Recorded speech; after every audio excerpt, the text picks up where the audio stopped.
देवीदास जी कर्नाटका से। महाराज जी राधे राधे। महाराज जी आप माता पिता की सेवा की बहुत महिमा सुनाते हैं। महाराज जी मेरा एक प्रश्न है कि माता पिता की सेवा श्रेष्ठ है या भगवान की सेवा श्रेष्ठ है? माता पिता की सेवा, माता पिता की सेवा श्रेष्ठ है, क्योंकि भगवान की मूर्ति में भोग लगा एक कौरा पाए क्या? और वहां बूढ़े माता पिता को अगर पाओगे तो पाते देखोगे। और काहू सो कहा जहां प्रभु ना ही, जब मूर्ति में भगवान है तो माता पिता में भगवान नहीं क्या? उसमें भी तो भगवान विराजमान है। तो माता पिता को भगवान मानकर यदि सेवा करो तो मूर्ति की सेवा करने की जरूरत नहीं। स्वयं भगवान चल कर आएंगे, तुम्हें दर्शन दे जाएंगे अगर माता पिता को भगवान माना। मूर्ति सेवा से भी श्रेष्ठ है अपने माता पिता को भगवान मानकर उनकी सेवा करना। मूर्ति तुम्हारी निंदा नहीं करेगी, मूर्ति तुम्हें गाली नहीं देगी, वो गाली भी देंगे और आप फिर करो सेवा। वो तुम्हारी निंदा कर रहे हैं, तुम्हें गाली दे रहे हैं, तुम्हें दबका रहे हैं, तब भी तुम उनकी सेवा करो। तो माता पिता की सेवा श्रेष्ठ है। महाराज यदि जीवन में माता पिता ही नहीं है, हाँ, तो किसी भगवान से प्रार्थना करो कि किसी ऐसे अपाहिज बूढ़े की सेवा का मुझे अवसर मिले जिसमें मैं भगवान की भावना करके सेवा कर सकूं, किसी की सोच फेंक सकूं, किसी के गंदे कपड़े धो करके अच्छे कपड़े पहनाऊं उसे, वो भूखा है तो अपना भोजन देकर उसको पेट भर दूं। कभी ऐसा अवसर मिल जाए भगवान मुझे सेवा का, तो भगवान दे देंगे सेवा का अवसर। भगवान की सेवा से भी बढ़कर है जन समाज की सेवा, माता पिता की सेवा, असमर्थ की सेवा। समझ पा रहे हो आप जी? ये पूर्व जन्म का कौन सा कर्म स्वरूप है हम लोगों को माता पिता का, मतलब नहीं माता पिता रहते, कौन सा कर्म रहता है पूर्व? नहीं, अपनी आयु का होता है ना। जैसे हम इतनी आयु में अपने परिवारजनों को खो देंगे, वो खो दें। कितने ऐसे अनाथ बच्चे जिनको पता ही नहीं हम कहाँ पैदा हुए, कौन माता पिता क्या। तो ये हमारे कर्मों का सब फल होता है। कैसे कैसे हमारे कर्म हुए, कैसे कैसे हमारे आचरण हुए जिनका हमें फल प्राप्त होता है। माता पिता का सानिध्य बड़े भाग्य से मिलता है, और वो भी सही माता पिता। नहीं, ऐसे भी माता पिता हैं जो अपने बच्चों का शोषण कर रहे हैं। तो अगर सच्चे माता पिता जो माता पिता के लक्षणों से मिल जाए, हम उनकी सेवा करें, ये तो भगवान की कृपा से होता है। अब कर्मों का इतना बड़ा जाल कि किस कर्म के लक्षण से कितनी अल्पायु उनकी हुई, हमारी अल्पायु का संयोग कितना उनसे हुआ, ये तो ब्रह्मा जाने। हानि लाभ जीवन मरण जस अपजस विधि हाथ ब्रह्मा के हाथ में है कि कौन से कर्म का फल हुआ कि जीव अपने माता पिता को खो दिया, कौन से कर्म का फल हुआ कि जीव आँख खो दिया, कान खो दिया, हाथ अलग अलग नहीं है। तो ये सब बड़ा कर्मों का जंजाल हो। सबको मिटाने के लिए एक ही दवा है, नाम जप। खूब नाम जप करो, भगवान को माता पिता मान लो। जब माता पिता नहीं है तो अपने तुम्हें वो माता च पिता तुम्हें वो बंधुश्च सखा तुम्हें, उन्हीं को मानकर पूजन करो। अंकित यादव जी मऊ से। राधा राधा महाराज। राधे राधे महाराज जी। महाराज जी जैसे आप अपने लक्ष्य के प्रति बहुत दृढ़ हैं, हमने काफी आपके सत्संगों में सुना। तो महाराज जी वैसे हम भी अपने लक्ष्य के प्रति दृढ़ हों जिसमें पाप या बुरे कर्म ना बन पाए, ऐसा दृढ़ता कैसे लाएं महाराज जी? लक्ष्य बन जाने पर है। जैसे तुम्हारा लक्ष्य बन जाए 1 करोड़ रुपया, तो 5 रुपया देने में तुम्हें संतोष होगा क्या? जलन होगी कि 5 रुपया से क्या होगा। वैसे हमारा लक्ष्य बन गया भगवान, तो इन भोगों से जलन होगी, भोगों से शांति थोड़ी मिलेगी। जब तुम्हारा लक्ष्य भगवान नहीं बने तो जो भोग आया उसमें सुख बुद्धि होने के कारण तुम फिसल जाओगे, उसमें गिर जाओगे। और जब भगवान लक्ष्य बन गया तो जो भूमा सुख महान सुख का लक्ष्य बना लेता है, वो अल्प सुखों का त्यागी हो जाता है। ये अल्प सुख है, ये नाशवान है, क्षणिक सुख है, इनका त्याग करके ही उस परमात्मानंद का अनुभव किया जाता है। तो सत्संग सुनो, नाम जप करो, और गंदे आचरण जिन्हें जानते हो कि नहीं करने चाहिए उनको मत करो, तभी इस मार्ग में आगे बढ़ सकते हो। आपके साथ जैसे रहेंगे महाराज जी तो मतलब हर समय याद आता रहेगा। लेकिन नहीं, बात यह है कि हम चाहे जहाँ हों, हम प्रभु के पास हैं। कोई ऐसा स्थान नहीं जहाँ भगवान ना हो। समझो बच्चा, हम घर छोड़ करके बाहर निकलते हैं तो किसी न किसी घर का ही सहारा लेते हैं, चाहे वो गुफा हो, चाहे वो कंदरा हो, चाहे वो झोपड़ी हो, चाहे वो महल हो। शरीर को कहीं ना कहीं वास मिल, शरीर को भोजन चाहिए, शरीर को वस्त्र चाहिए, शरीर को औषधि चाहिए, तो संसार का आश्रय लेना ही पड़ता है बच्चा। तो हम संसार से कनेक्शन रखे हुए हैं, संसार से संबंध है। पुत्र रूप में था, उसे त्याग दिया तो शिष्य रूप में आ गया। संसार कहीं जाता थोड़ी, संसार तो बना ही रहता है।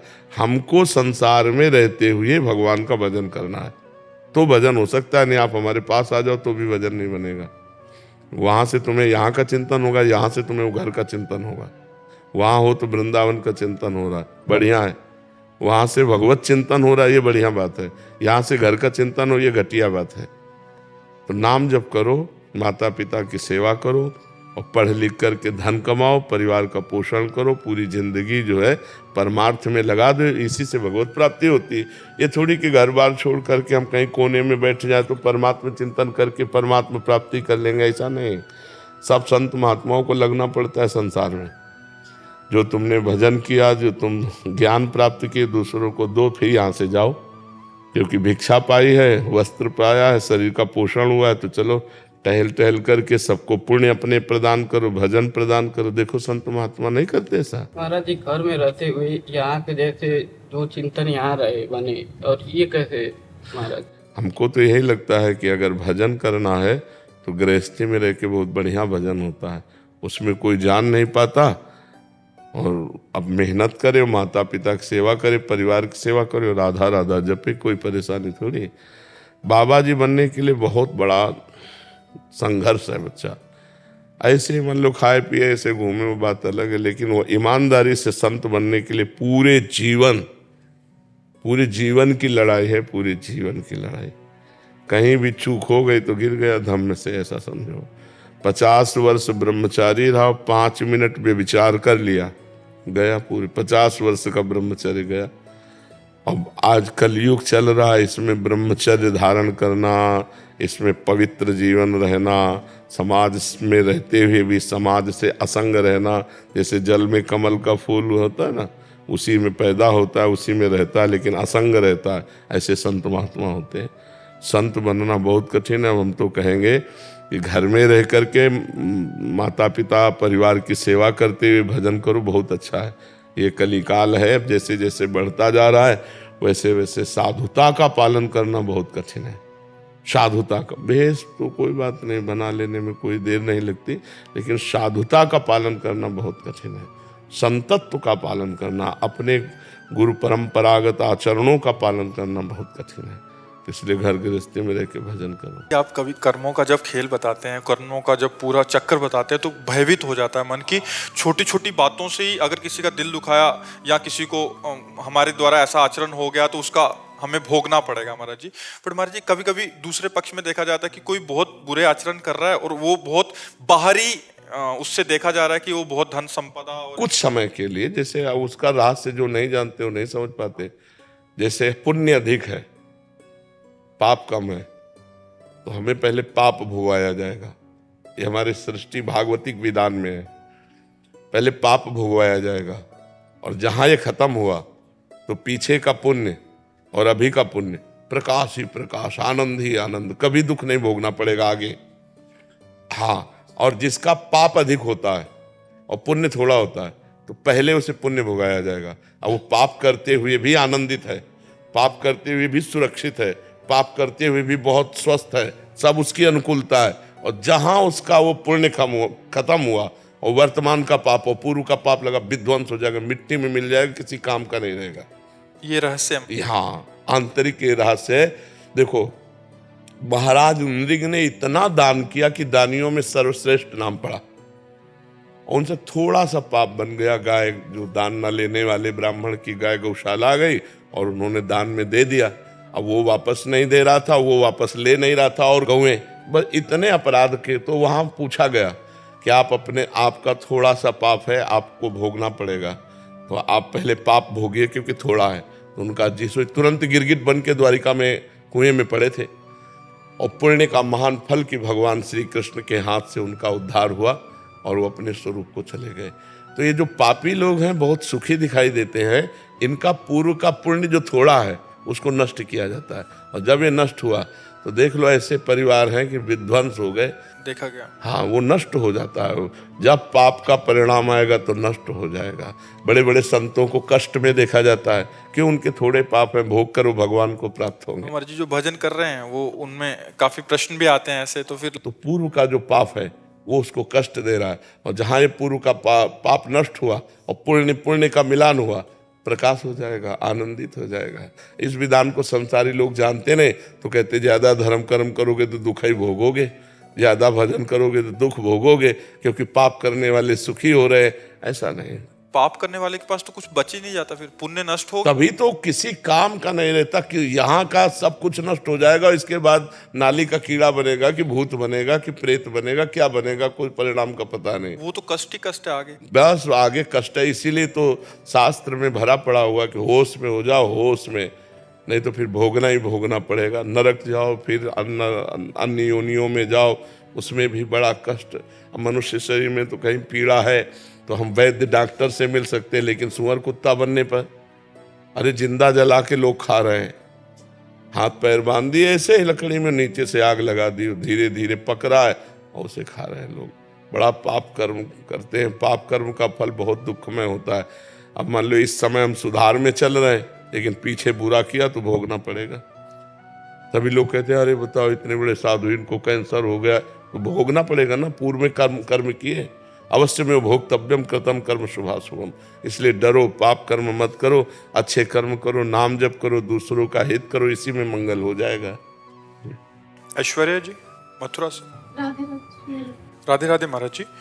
गुरुदेव, मन कई बार बहुत खिन्न हो जाता है इस माया रूपी संसार से। कई बार अपने ही गहरे घाव देते हैं, परंतु एक माँ हूँ, एक पुत्री हूँ, जिम्मेदारी के कारण विरक्त नहीं हो सकती। कृपया बताएं। नहीं, विरक्त होने ये क्यों सबके दिमाग में बैठ गया कि विरक्त जो हो करके हम सारी झंझटों से बच जाएंगे। नाना प्रकार की सर्दी, गर्मी, बरसात, सब दुखों को सहना।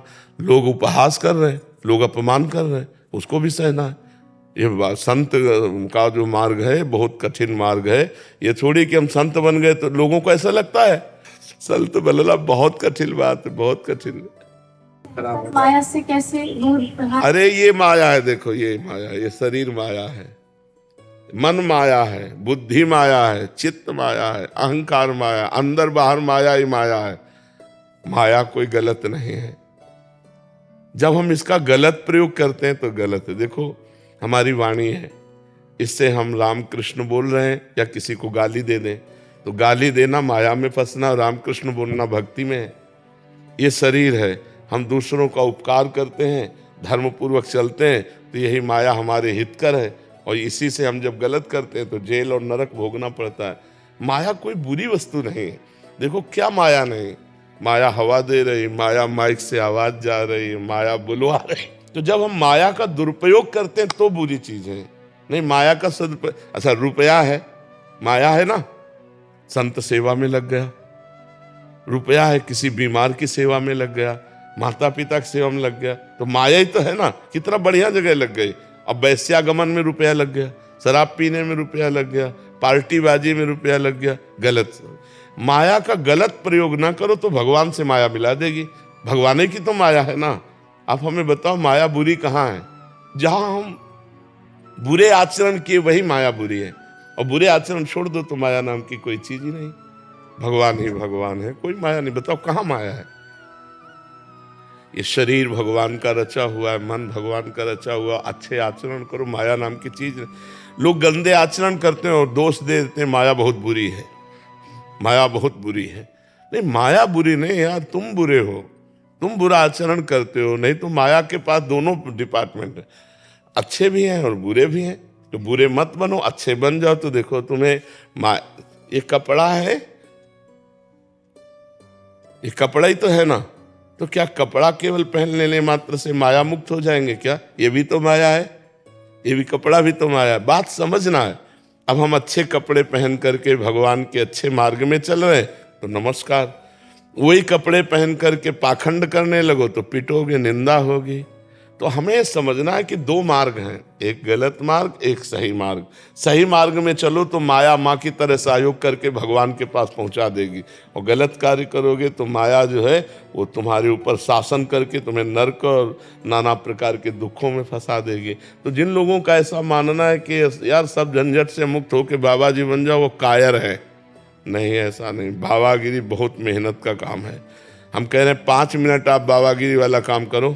5 मिनट अपने मन को एक नाम में 5 मिनट लगा के दिखाओ। हटने ना पावे 5 मिनट, तो फिर पता चले बाबागिरी क्या। 24 घंटे परमात्मा में चित्त को लगाना और सबकी सहना, हर दुख सुख सहना। आप क्या समझते हो केवल भोजन की जरूरत है क्या? अरे सबके पास हृदय है, सबके पास शरीर है, वो सारे विकार आते हैं जो तुम्हारे अंदर आते हैं, उन विकारों को सहना, भगवान के प्रति पूर्ण समर्पित होना और संसार के दुख सुख को सह जाना, फिर तो वो साधुता का लक्षण एक अलग है। ये मत सोचो कि जरा सी झंझट पड़ी और हम चलो बाबा जी बन जाते। बाबा जी बनकर पाखंड करे तो दुर्गति हो जाती है, इसलिए बहुत सही मार्ग में चलना चाहिए। नहीं तो अपना गृहस्थी में हो, कम से कम हो तो ये तो है कि हम गृहस्थ हैं, और संत बन के पाप करोगे तो कहाँ जाओगे, फिर तो दुर्गति हो जाएगी। इसलिए संत बनने की बाहरी मत सोचो, अंदर से संत बनो, अंदर से आचरण संतों के लिए। अनु ठाकुर जी अमृतसर से। राधे राधे महाराज जी। महाराज जी, आपके सत्संग से पता चला कि हमारी अंतिम मंजिल मृत्यु ही है, तो आत्मा सिर्फ परमात्मा की प्राप्ति के लिए आती है क्या महाराज जी? और जब उसे मार्ग या ज्ञान क्योंकि नहीं हम होता फंस गए हैं ना, तो हमको सुअर कुत्ता बनने पर ज्ञान नहीं हो सकता, भूत बनने पर भजन नहीं कर सकते, पशु पक्षी नाना प्रकार की योनियां हम भजन नहीं। भजन करने के लिए, भगवत प्राप्ति के लिए, आत्मज्ञान के लिए मनुष्य योनि है।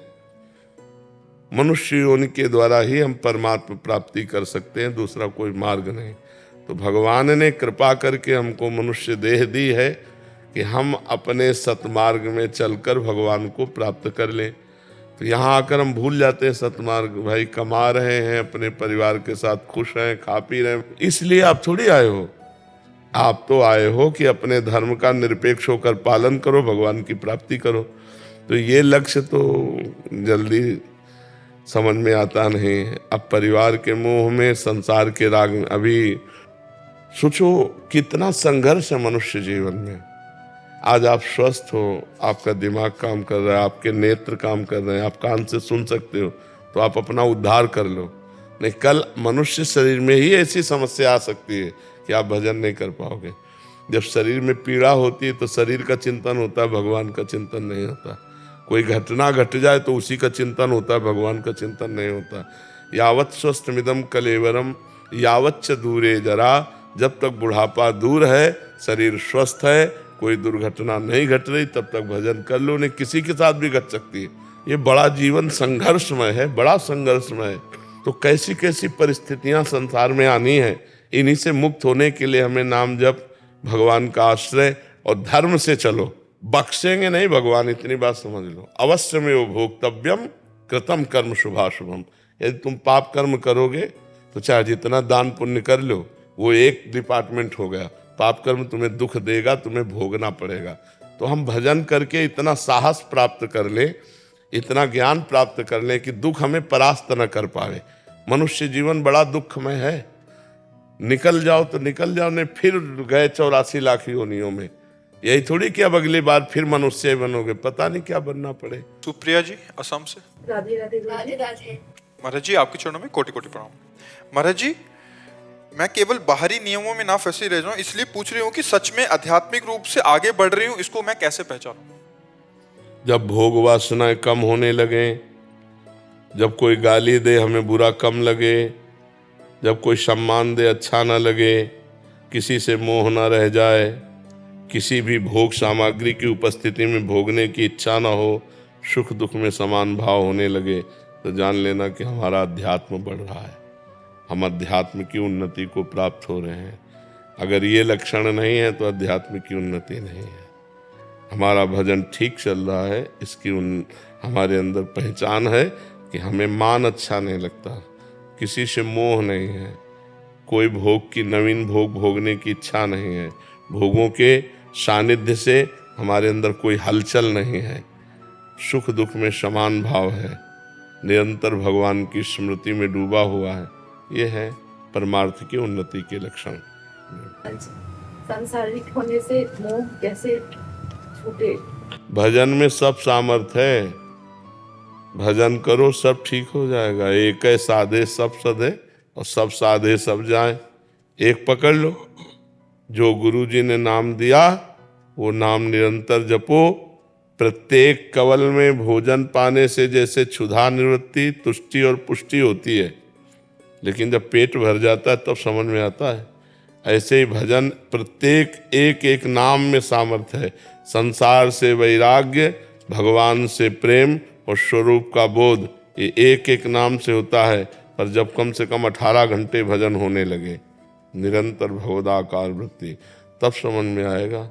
संसार से वैराग्य, भगवान के चरणारविंद में प्रेम और तत्व का ज्ञान अपने स्वरूप का स्वतः हो जाएगा।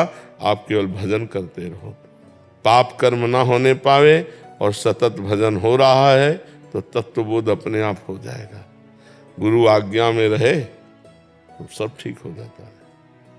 महेंद्र जी, महाराज जी आपके चरणों में कोटि कोटि प्रणाम। महाराज जी, मैं आपको अपना गुरु मानता हूँ।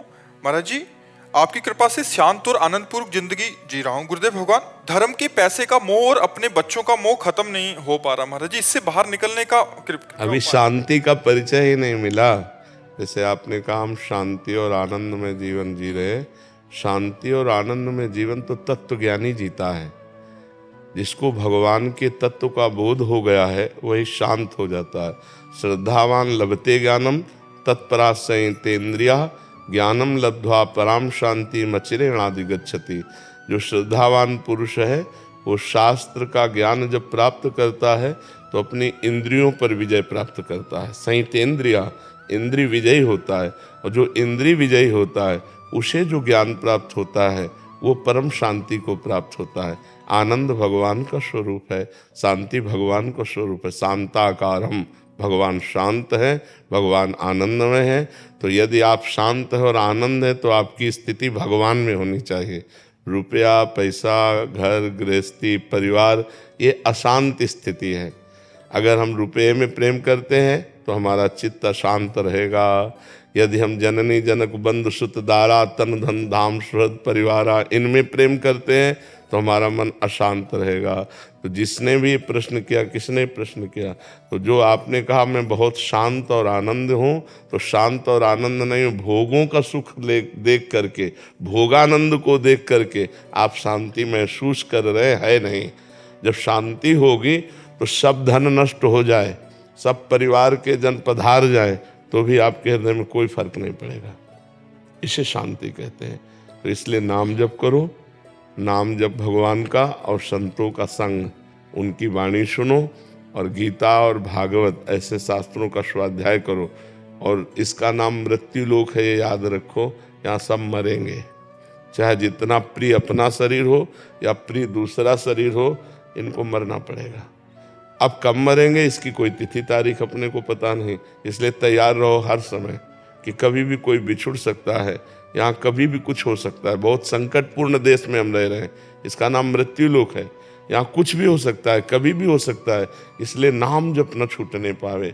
नाम जप अगर भगवान का चल रहा है, मंत्र जब चल रहा है, हमारा शरीर पूरा हो गया तो हमें भगवान की प्राप्ति होगी, वास्तविक शांति की प्राप्ति हो जाएगी, वास्तविक आनंद की प्राप्ति हो जाएगी। नाम जप करते रहोगे तो संसार का जो राग है वो तुम्हें बांध नहीं पाएगा। नाम जब चल रहा है तो धन आदि ये आवश्यकता के अनुसार अपने आप प्राप्त होता रहेगा, आपको इसमें विशेष चिंता नहीं करनी पड़ेगी।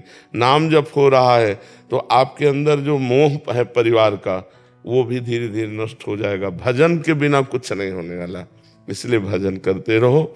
और अभी स्थिति कोई शांति की है नहीं। अभी कुछ गड़बड़ हो जाए, परिवार का कोई पधार जाए, धन आना बंद हो जाए तो अशांत हो जाओगे ना। तो शांति से नहीं कहते, शांति कहते कि पूरा विश्व नष्ट हो जाए तब भी उसके चित्त में कोई हलचल नहीं, वो होती तत्वज्ञानी में। इसीलिए कहा कि शांति तो तत्वज्ञानी में होती है, आनंद तो भगवान के चरणारविंद में है। जब हमारा चित्त भगवान में लगेगा तभी आनंद का अनुभव कर पाएगा। अभी जो हम शांति और आनंद का अनुभव करते हैं वो एक कल्पना है, जो धन को लेकर, परिवार को लेकर, सांसारिक सुख को लेकर है ना, अभी परमात्मा को लेकर के नहीं है। क्योंकि अगर ये नष्ट हो जाए, तुम्हारे हृदय में कोई क्षोभ न हो, तो परमात्मा का समझो कि आप परमात्मा आनंद में हो। अभी तो संसार के ही आनंद में हम हैं। अगर हमारा परिवार हमसे बिछुड़ जाए, धन आना बंद हो जाए, सुख सुविधाएं नष्ट हो जाए, तो हमारी कैसी स्थिति होगी? विचलित हो जाएंगे। हाँ, तो इसका मतलब अभी परमात्मा आनंद नहीं है, अभी परमात्मा शांति नहीं है। अभी ये लोक के वत जो भोग है, हमारी जितनी इच्छा है उसके अनुसार पूर्ति हो रही, तो हमारा मन शांत है। तो ये टिकाऊ नहीं है, धन टिकाऊ नहीं, तन टिकाऊ नहीं, मन टिकाऊ नहीं, ये सब प्रकृति के हैं, सब नाशवान है, सब परिवर्तनशील है। इसलिए खूब भजन करते रहो। महाराज जी अभी आपने एक शब्दावली बोली तत्व ज्ञान, महाराज जी तत्व ज्ञान और तत्व बोध में क्या अंतर है? तत्व ज्ञान होने का मतलब है जैसे शास्त्रों में और संतों के मुख से सुना कि सर्वत्र श्री भगवान है, ब्रह्म सत्यम जगन मिथ्या, अब इसका अनुभव होना। ये ज्ञान तो हो गया, अब इसका बोध होना, इसका साक्षात्कार। तो तत्व ज्ञानी तो हजारों मिल जाएंगे, लेकिन बोधवान पुरुष कोई बिरला ही होगा जो उसका साक्षात्कार कर लिया है। सर्वम खलमिदम ब्रह्म का जिसने साक्षात्कार कर लिया है, जिसको अनुभव हो रहा है ऐसा। तत्व ज्ञान से तत्व बोध के बीच की यात्रा क्या है महाराज जी? गुरु चरणों का आश्रय लेकर वेदांत वाक्यों का श्रवण करते हुए लोक परलोक के समस्त भोगों से वैराग, इंद्रिय विजयी और मनोनिग्रही और समाधान, अपने चित्त को निरंतर परमात्मा चिंतन में लगाने वाला घोर मुमुक्षता, अब मैं मुक्त होना चाहता हूँ, इससे तत्वबोध हो जाता है।